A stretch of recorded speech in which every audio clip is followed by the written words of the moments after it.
జగన్మోహన్ రెడ్డి గారు సత్యసాయి జిల్లాలో పర్యటనలో భాగంగా పోలీసు మీద చేసినటువంటి వ్యాఖ్యలు నిజంగా అత్యంత దారుణమైనటువంటివి.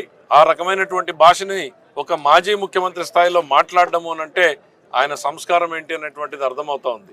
ప్రశాంతంగా ఉన్నటువంటి జిల్లాలో మళ్ళీ కులాల మధ్య, వర్గాల మధ్య, లేకపోతే ఫ్యాక్షన్ని చిచ్చు రేపే రకంగా ఇవాళ వైఎస్ఆర్సీపీ ప్రయత్నం చేస్తూ ఉందన్నటువంటి విషయాన్ని ప్రజలందరూ కూడా గుర్తుపెట్టుకోవాలి. అప్రమత్తంగా ఉండాల్సినటువంటి పరిస్థితులు ఉన్నాయి. ఒక గ్రామంలో జరిగినటువంటి సంఘటనని ఇదేదో రాష్ట్రంలో రెడ్ బుక్ రాజ్యాంగం అంటూ విస్తృతంగా ఒక అపోహలు, భయభ్రాంతుల్ని సృష్టించేటువంటి ప్రయత్నం చేయడం అనేటువంటిది బాధాకరం.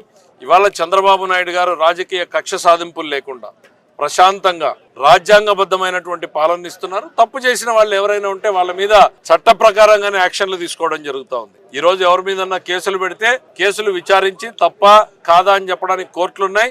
తప్పు చేసిన వాళ్ళు జైలుకు పోతున్నారు, తప్పు చేయని వాళ్ళకి బెయిల్ వస్తున్నాయి. అంతేగాని ఇవాళ రాష్ట్రంలో ఎక్కడా కూడా పోలీసుల్ని స్వేచ్ఛాయుత వాతావరణంలో పనిచేసేటువంటి అవకాశం కల్పించినటువంటి ఏకైక ప్రభుత్వం చంద్రబాబు నాయుడు గారి ప్రభుత్వం.